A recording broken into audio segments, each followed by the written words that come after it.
Je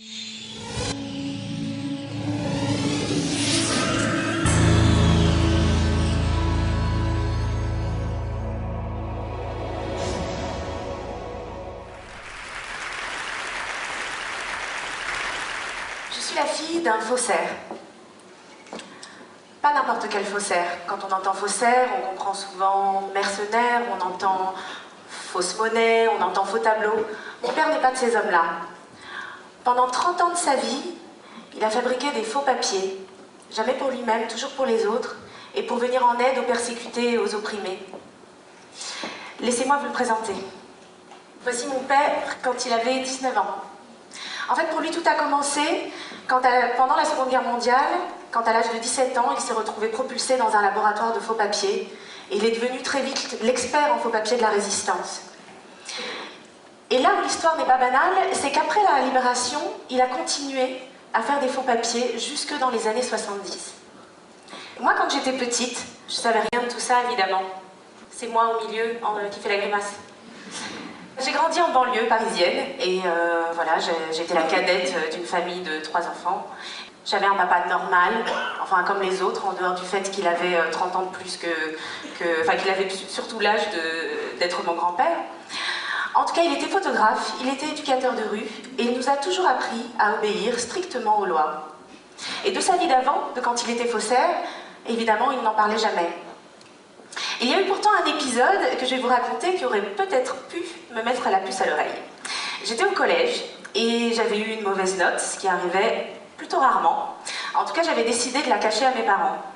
Et pour ce faire, je me suis dit que j'allais falsifier leur signature. Je me suis attaquée à la signature de ma mère parce que celle de mon père est absolument infalsifiable.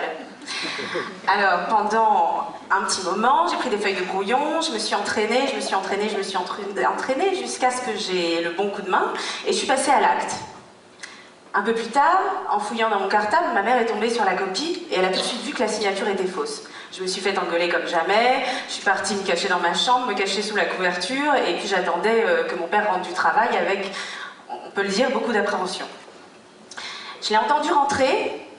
Je suis restée sous les couvertures, il est rentré dans ma chambre, il s'est assis sur le coin du lit et puis il disait rien, donc j'ai retiré la tête de sous les couvertures et quand il m'a vue, il a éclaté de rire. Il a éclaté de rire, il ne pouvait plus s'arrêter et puis il avait la copie dans la main et puis il m'a dit « Mais enfin Sarah, tu aurais pu t'appliquer, tu vois bien qu'elle est trop petite. » Effectivement, elle est un peu petite. Je suis née en Algérie. Là-bas, j'entendais dire que mon père était un moudjahid, ça veut dire un combattant. Et puis plus tard, en France, j'aimais bien laisser traîner mes oreilles pour écouter les conversations des grands, et j'entendais toutes sortes de choses sur la vie de mon père d'avant, et j'entendais surtout qu'il avait fait la Seconde Guerre mondiale, qu'il avait fait la guerre d'Algérie. Et moi, dans ma tête, je me disais que faire la guerre, c'était être soldat. Et connaissant mon père, et qu'il n'arrêtait pas de dire qu'il était pacifiste et non violent, j'avais quand même beaucoup de mal à l'imaginer avec un casque et un fusil. Et effectivement, j'étais loin du compte. Un jour, alors que mon père constituait un dossier pour qu'on obtienne tous la nationalité française, j'ai vu passer des documents qui m'ont interpellée. Ça, ce sont les vrais, ce sont les miens. Je suis née en Argentine. Mais le document que j'ai vu passer, qui allait nous aider à constituer notre dossier, c'était un document qui provenait de l'armée et qui remerciait mon père pour son travail qu'il avait exécuté pour les services secrets. Donc là, tout d'un coup, je me suis dit, waouh! Mon père est un agent secret, ça faisait très James Bond, enfin... Et j'ai voulu lui poser des questions auxquelles il n'a pas répondu. Voilà. Et plus tard, je me suis dit quand même qu'un jour il faudrait que je le questionne. Et j'étais moi-même maman d'un petit garçon quand je me suis dit qu'il était temps, qu'il fallait absolument qu'il nous parle. En fait, je venais d'être maman, lui il fêtait ses 77 ans, et soudain j'ai eu très très peur. J'ai eu peur qu'il s'en aille et qu'il emporte avec lui ses silences, qu'il emporte avec lui ses secrets.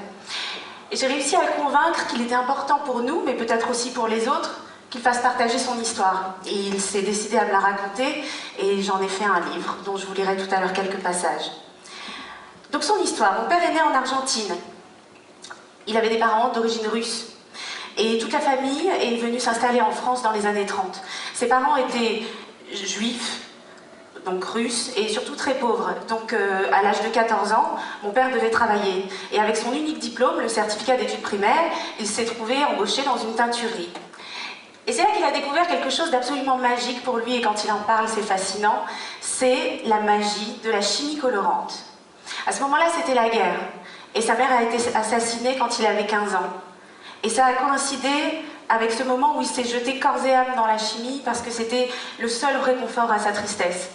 Toute la journée, il posait plein de questions à son patron pour savoir, pour accumuler plus de connaissances. Et la nuit, à l'abri des regards, il mettait en pratique toutes ses expériences. Et il s'est notamment intéressé à la décoloration des encres. Tout ça pour vous dire que si mon père est devenu faussaire, en réalité, c'est presque par hasard. Ils étaient donc juifs et traqués. Finalement, toute sa famille a été arrêtée et transportée au camp de Drancy, et ils ont réussi à sortir in extremis grâce à leurs papiers argentins. Seulement, ils étaient dehors, mais toujours en danger, et il y avait toujours le gros tampon juif sur leurs papiers. C'est son père qui a décidé qu'il leur fallait des faux papiers. Et mon père avait été élevé dans un tel respect de la légalité qu'il avait beau être persécuté des faux papiers, il n'y avait jamais pensé. C'est lui qui s'est rendu au rendez-vous avec l'homme de la résistance. À l'époque, les papiers étaient cartonnés, ils étaient remplis à la main, et figurait dessus le métier. Il fallait, pour qu'il puisse survivre, qu'il travaille. Il a demandé à cet homme de le mettre teinturier.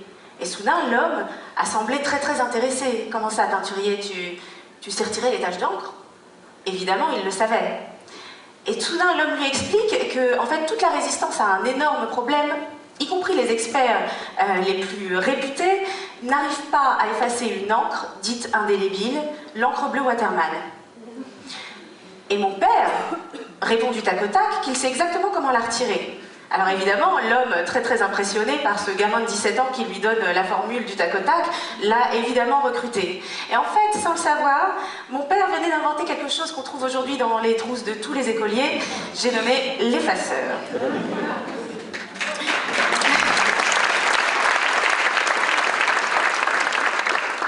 Mais ce n'était qu'un début. C'est mon père, là. Dès son arrivée au laboratoire, bien qu'il était le plus jeune, il a tout de suite vu qu'il y avait un problème en termes de fabrication de faux papiers. En fait, tous les mouvements se contentaient de falsifier. Seulement, les demandes étaient de plus en plus nombreuses, que c'était difficile de bricoler des papiers existants. Il s'est dit qu'il fallait fabriquer. Il a lancé l'imprimerie, il a lancé la photogravure, il s'est mis à reproduire des tampons, il s'est mis à inventer toutes sortes de choses avec du matériel, il a inventé une centrifugeuse avec une roue de vélo. Enfin, tout ça, en tout cas, il fallait qu'il le fasse parce qu'il était absolument omnibulé par le rendement. Il avait fait un calcul simple. En 1 heure, il fabriquait 30 faux papiers. S'il dormait 1 heure, 30 personnes mourraient. Si bien que ce sentiment de responsabilité de la vie des autres, alors qu'il n'avait que 17 ans, et aussi cette culpabilité d'être un survivant, puisqu'il était sorti du camp quand ses amis étaient restés, il l'a gardé toute sa vie. Et c'est peut-être aussi ce qui explique que pendant 30 ans, il ait continué à faire des faux papiers, et au prix de tous les sacrifices. Je voudrais parler des sacrifices parce que des sacrifices, il y en a eu plusieurs. Il y a eu évidemment des sacrifices financiers. Parce qu'il a toujours refusé d'être payé. Parce qu'être payé pour lui, ça voulait dire être mercenaire. Parce que s'il acceptait d'être payé, il ne pourrait plus dire oui ou non, selon si la cause lui semblait juste ou pas. Si bien qu'il était photographe le jour, faussaire la nuit pendant 30 ans, et fauché tout le temps. Et puis, il y a eu des sacrifices sentimentaux. Comment vivre avec une femme tout en ayant autant de secrets? Comment lui expliquer ce qu'on va faire la nuit dans le laboratoire, toutes les nuits? Évidemment, il y a eu un autre type de sacrifice d'ordre familial que j'ai compris plus tard. Un jour, mon père m'a présenté ma sœur. Et d'ailleurs, il m'a expliqué que j'avais aussi un frère, et la première fois que je les ai vus, je devais avoir un autre frère, je veux dire. La première fois que je les ai vus, je devais avoir 3-4 ans, et ils en avaient 30 de plus que moi. Aujourd'hui, ils ont la soixantaine, tous les deux. Et pour les besoins d'écriture du livre, j'ai été questionner ma sœur, et j'ai voulu savoir qui était mon père, qui était le père qu'elle avait connu. Et elle m'a expliqué que ce père-là, qu'elle avait eu, leur disait qu'il viendrait les chercher le dimanche pour les emmener se promener, et qu'il se faisait tout beau, qu'il l'attendait, qu'il ne venait quasiment jamais. Il disait « je vais vous appeler ». Il n'appelait pas, et puis il ne venait pas, et puis un jour il a carrément disparu. Et puis le temps passait, et ils se sont dit qu'il les avait sûrement oubliés dans un premier temps. Et puis comme le temps passait toujours, au bout de presque 2 ans, ils se sont dit « finalement peut-être que notre père est mort ». Et en fait j'ai compris que le fait de poser toutes ces questions à mon père remuait tout un passé dont il n'avait peut-être pas envie de parler parce que c'était douloureux. Et voilà, et pendant que ma demi-sœur et mon demi-frère se croyaient abandonnés, voire orphelins, mon père faisait des faux papiers. Et s'il ne leur disait pas, c'était pour les protéger, bien sûr. Après la libération, il a fait des faux papiers pour permettre aux rescapés des camps d'émigrer vers la Palestine avant la création d'Israël. Et puis, parce qu'il était anticolonialiste convaincu, il a fait des faux papiers pour les Algériens pendant la guerre d'Algérie.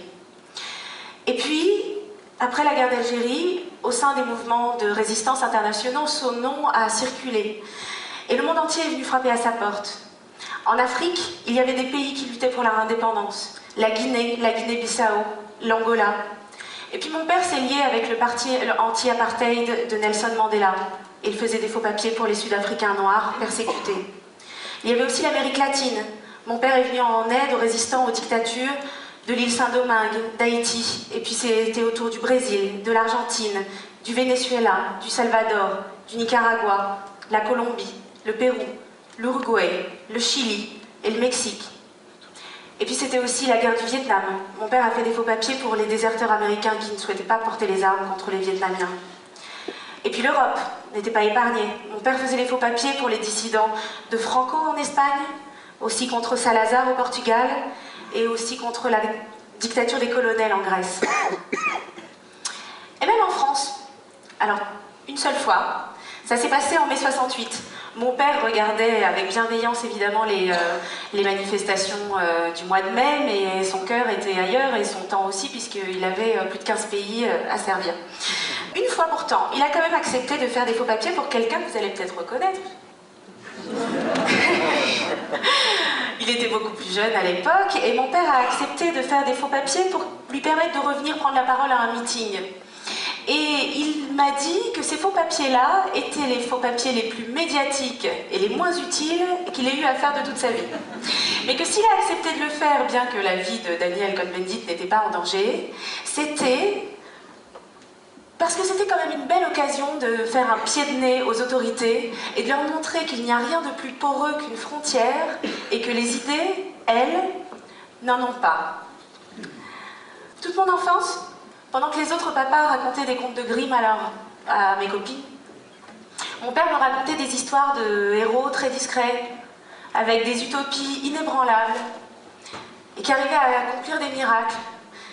Et ces héros n'avaient pas besoin d'une armée derrière eux, d'ailleurs personne ne les aurait suivis, sauf une poignée d'hommes et de femmes de conviction et de courage.